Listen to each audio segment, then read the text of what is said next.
Dear ones, I am Archangel Michael. Well done, starting a new week. Before the week starts, I'm going to give you one more task. As I already said, these tasks are not mandatory, anyone who wants to do it can do it. And for how many days and for how long? There is also nothing defined, they are just examples for you to make into habits. And little by little, each of these aspects that I put into the tasks, be done by you unconsciously, and you can become, little by little, better, more evolved people. So let's go, what will be today's task? It's a very simple task, very simple. You have already learned to rebalance your body with I am light. So today you are going to learn some important phrases, whether they are said all the time together or separately, it doesn't matter. What matters is that you say them. So here are 5 sentences, but you can create as many sentences as you want, as long as they have the same meaning, being affirmative sentences and starting with I am. So the 5 sentences I exemplify are, I am an evolved being. I am a healthy being. I am an extremely loving being. I am a victorious being. I am an enlightened being. So you can say these phrases all together, several times a day, once a day, separately, it doesn't matter. It is important that you repeat them whenever you remember, write it down, put it on the wall, every time you look at it, repeat it. But it's like I always say, my brothers, it's not repeating like a recorder, it's repeating with heart, it's repeating with confidence, with certainty in what you're saying. Believing in what you are saying, because if you don't believe it, nothing will help. Because she won't have the strength to bring back everything you deserve. Of course, as I already said here, words have power, if you speak without the feeling of your heart, that goes to the universe, yes, because you said so, but it goes at a very low intensity, it goes at a very low speed. Words are like that toy that you throw in the air and it comes back to your hand. So when you speak from the heart, it's as if you launch that sentence at an absurd speed, and it comes back with the same intensity returned by the universe. Now if you speak without heart, the speed is so low that it practically doesn't leave your hand, the sentence goes back and forth, without any result.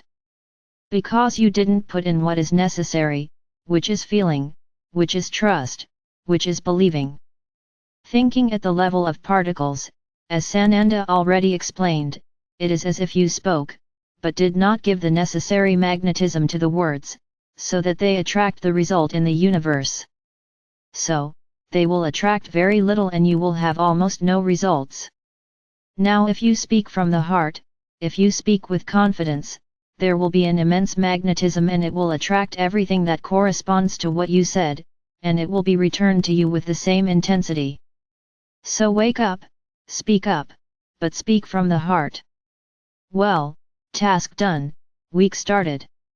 As I said last week, this week I will talk a little about the complementary texts of the letters of Christ. There is nothing very new to comment here. Yes, there are some even more recent things that were said by Sananda, but some aspects are worth revisiting, commenting on again, and that's what I'll do. We will have 4 days this week, so I will divide the texts into 4 and we will comment each day. An important point, spoken by Sananda in the first text, is how your actions affect the planet.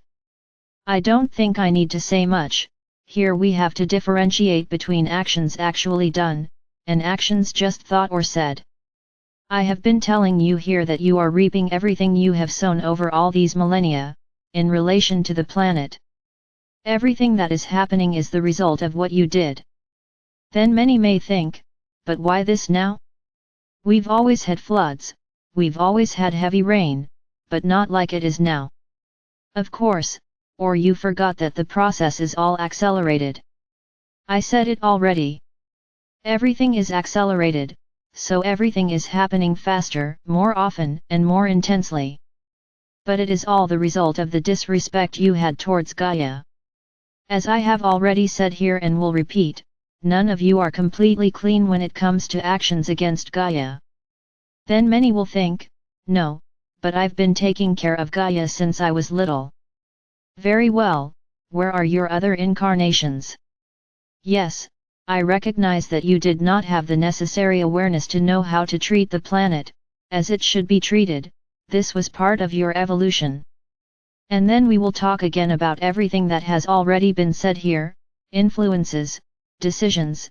There is no point in going back over everything again. So in the aspects where you have actually physically provoked in your world, you are reaping. Furthermore, what is most important, which is what Sananda talks about, is exactly what you think through the ego. Everything you attract through your own egos. Then many will think, I can't understand how I can attract a tidal wave, for example. Let's give this example, it's very good. How do you attract the tidal wave? The entire population that lives in that place emanates feelings of disrespect, feelings of provocation against the marine environment. They fish excessively, without respect for the species, without respect for the cycles of nature, they use the sea as garbage. So that's what I say to you, my brothers, this doesn't happen because of a decision just by those who are here now. Remember, the egregore has been carried for a long time. This does not mean that everything you cause is what you created. No. This has been created over the millennia, by many incarnations of you and other people. This adds up, until one day the universe returns all this negative feeling that you released into the sea, in relation to that environment, in this case the sea. So, don't try to think in your third mind, what did you do to cause this? It wasn't just you, it was all these millennia that were already left behind, that were carrying all of this, and you received the return. A tidal wave is a force too strong to be carried by a single existence. This has been carried over millennia. In the same way as earthquakes, everything that happens is a result of your actions. Of course, your scientists have to explain that the earth is moving, that Gaia is fixing itself. It's nothing like that. Gaia is just returning the energy that you planted in herself. No, do not see Gaia as vengeful, because it is not a question of revenge.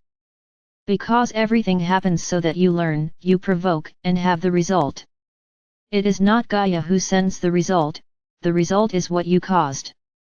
This doesn't seem very easy to understand, but one day you will understand, and begin to understand what is happening on the planet.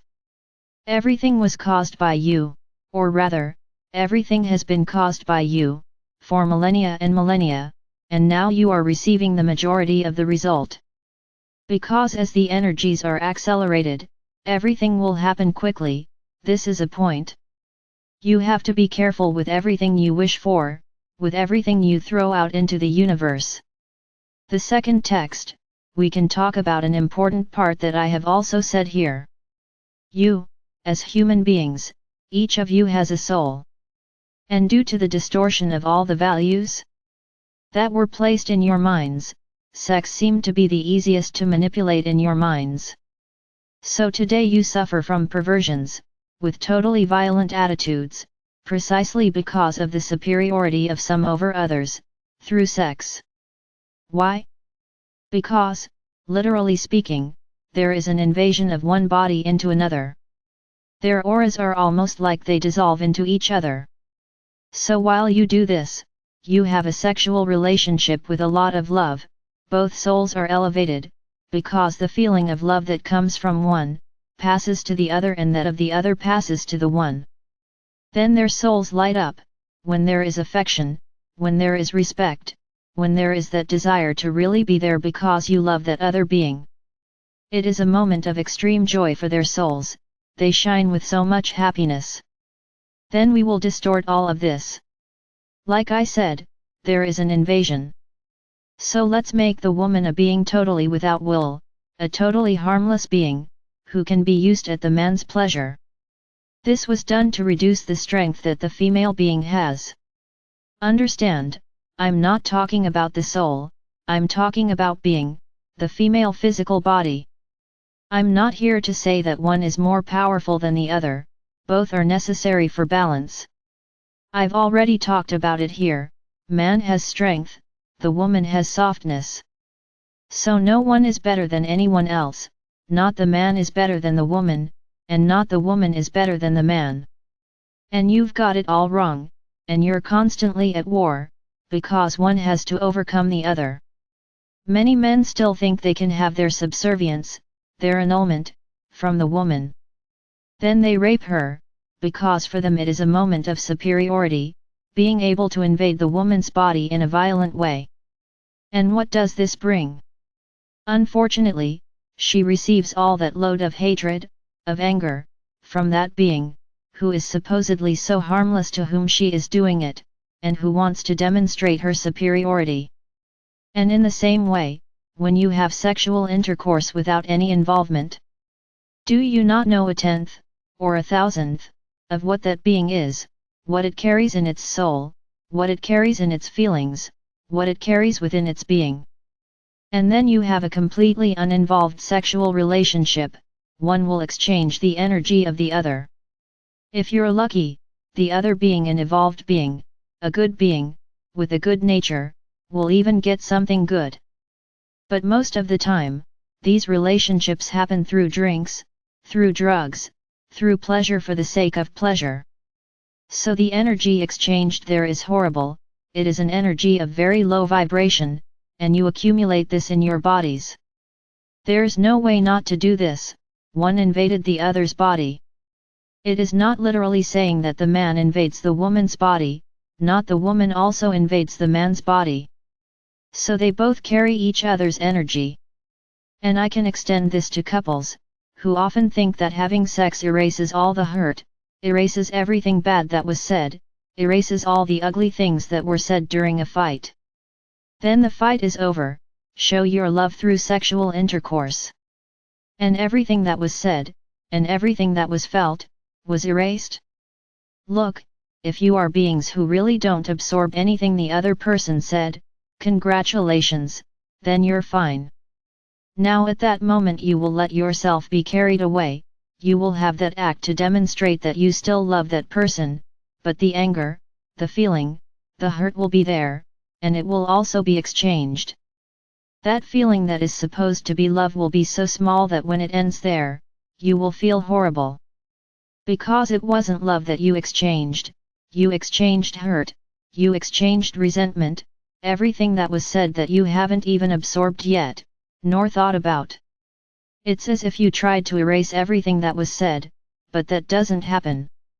What was said, it is in there, and you will remember it later. So this is where relationships between couples start to cool down, because that moment is no longer a moment full of love. It became a moment of exchange, a moment of just happening to say that you love, but that deep down it is nothing like that, so this will be undermined every day. So my brothers, what is the moral of this story? If you can have sexual intercourse, only when you effectively love the other, that would be the great asset in your life. This would be the great prize that your souls would effectively have, because everything that is different from this, you are only losing. Another point, which is very interesting, which is worth highlighting here, is when Sananda comments on condoms. Some religions condemn it, they think that contraception is frowned upon in the eyes of our Father or Mother God. So spreading diseases, having children at the wrong time, with people you don't even know who it was, often. Is this what our Father or Mother God wants? My brothers, what do you want? To have children to make them suffer? To have a miserable life? Because many even have the means to create, clap. But that child will often not even know who the father was, due to an oversight. Think about the child's future. Will she be happy not knowing who her father was? Many women nowadays shout from the rooftops, "I'm going to have my baby alone." Very good. Very good, who are you thinking about? In being the greatest, in being the phenomenal? Okay, you had your baby alone. And what will this child think in the future, when asked, "Mom, why don't I have a father? Who is my father? And what will you answer? That you didn't think it necessary for her to have a father, that you knew, because she has a father, but she won't know who she is. This will be good for her. Have you ever stopped to think about it? Or do you only think about yourself, about being the wonderful one, the perfect one, the one who can manage on her own? That's what I said, you are distorting everything in this war with men. Children have nothing to do with it. Every child needs a father and a mother. I'm not saying I need to live under the same roof, but the child has to know who the father is. Ah, the father is a bum, the father is this, the father is that. It doesn't matter, it's the father. So my brothers, be careful what you decide, be careful what you do. Children are not to blame for their mistakes. And that's what you do, you make children full of repression, full of trauma. Because by your decision, merely yours, she didn't ask for it. Did she ask? Did she ask to be born without a father? Did she ask to be born without ever knowing who the father was? And then I go back to talking about contraceptives. How irresponsible is it for you to think this is wrong? Apart from the diseases that you can catch, that spread in your environment, diseases that you created yourself. So, stop and think, my brothers, those who go forward, preach in churches, in services, in synagogues, in temples, it is a human, it is not a divine representative that is there, it is a human.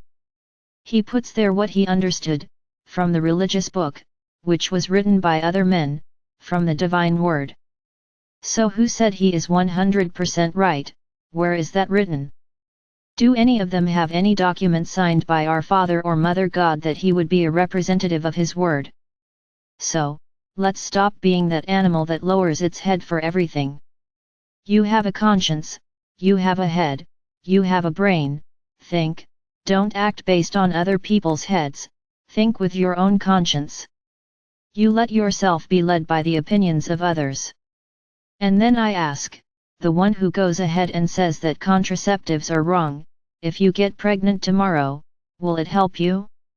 Will he help you raise this child? Of course not. So stop and think with your own consciences.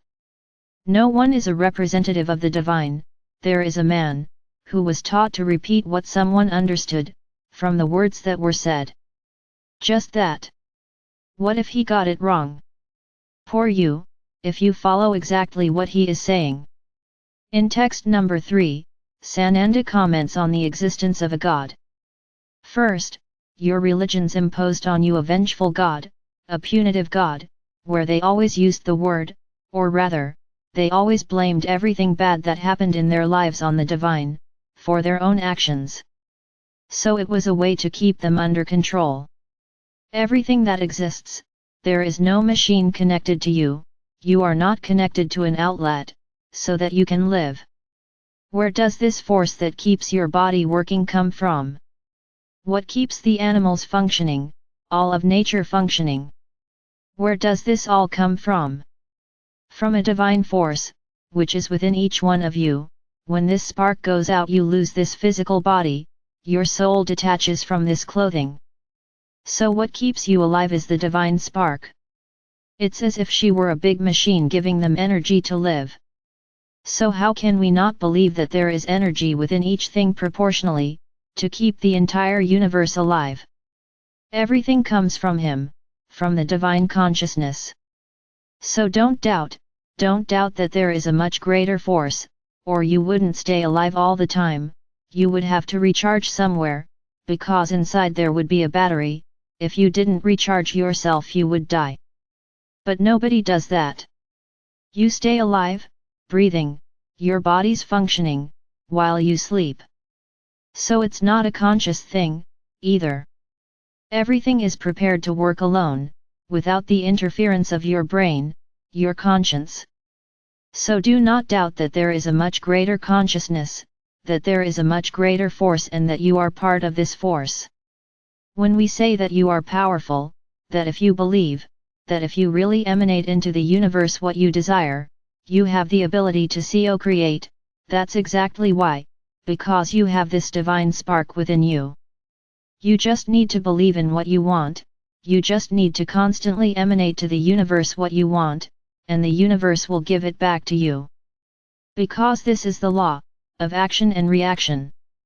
So my brothers, do not doubt that there is something very strong that manages this entire universe, that manages everything that is within it. Don't try to imagine what this force is, don't try, because you don't have the basis to understand what it is, how it is, and for what purpose. All I need to do is tell you that you believe, that you have this divine force with all the power inside, you just need to want it.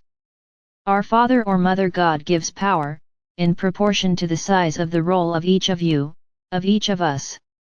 If I have the power I have, it was He who proportionally gave me an immense spark, so that I can do everything I do. You are incarnated beings, so the spark is smaller, the power of each being in this universe is proportional to their divine spark. So yours is small, very small, compared to mine for example. But you all have this spark, regardless of the path you choose to follow, because it is what gives life, what gives you the energy to move forward. In the fourth text, Sananda comments on what you supposedly think you need to go through, that old concept of suffering. Because it was once said that Sananda, Christ, suffered on the cross to save you. So you have to suffer too, you have to have a painful life so that you can evolve. For those who don't suffer, that one is no good, he doesn't try hard for anything, everything is easy in his hands. Oh, that one over there can't be anything good, he must be a horrible person. Why? Why does he have the ability to attract everything he needs? Why does he have the ability to have a comfortable life? Why does he believe that he doesn't need to suffer to evolve? He is right, you are wrong. So when you have a problem, what do? You sink into it. I have a problem. And then you cry, you kick, you spend all your time focusing on the problem. Instead of thinking, asking the universe for a solution. Well, I have this universe problem. And then show me a solution, I want a solution. I will find the solution to this problem. Look at the difference. You didn't martyr yourself, you didn't wallow in the problem. It's just like you're standing on the edge of a mud hole, and then you have a problem, and what do? You sink into the mud to suffer, to have difficulty getting out of the problem, and then you keep trying there, you try, you cry, you scream, and you sink deeper and deeper into the mud. Because you are experiencing that problem, so you must be suffering a lot.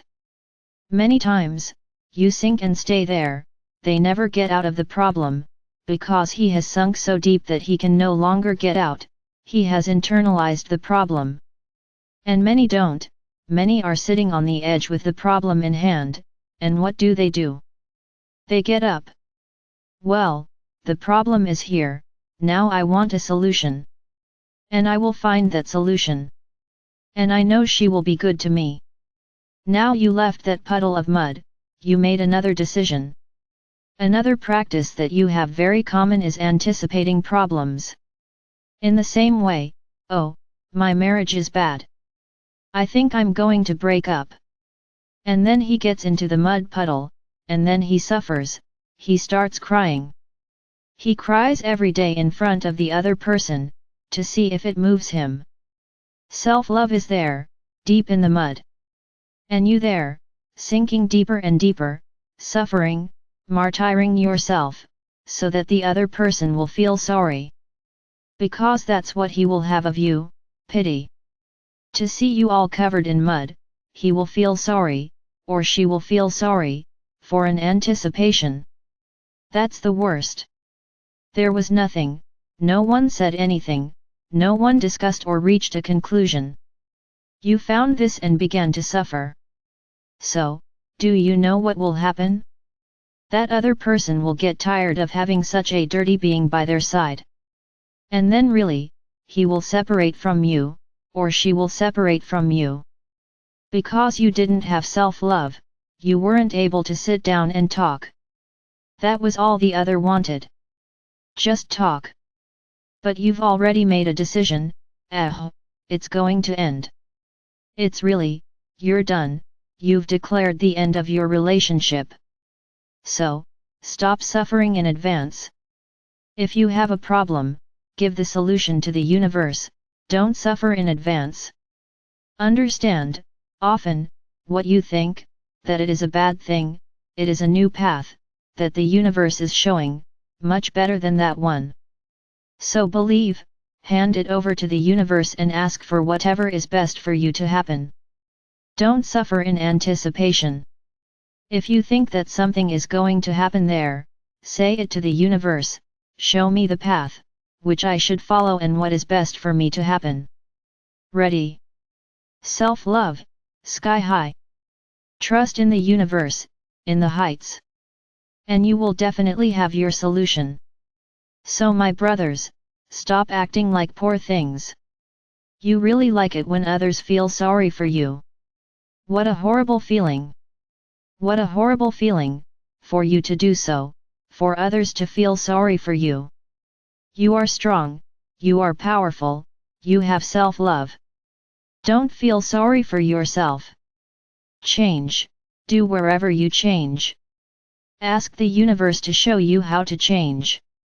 Because, everything you ask for with feeling, the universe returns. This is the great maxim, this is the moral of the story, you reap what you sow. So if you are planting, requesting a solution, the universe will send it. Now, if you are reaping suffering, you are reaping pity. What will the universe send? More suffering, more pity. Please understand this. Stop acting like poor things. Stop acting inferior. Because no one is inferior, and no one is superior to anyone. You are all equal, regardless of class, color, wisdom, it doesn't matter. You are all souls, pieces of our Father or Mother God. So, everyone is equal. The paths you take are different. So, don't feel inferior or superior to anyone.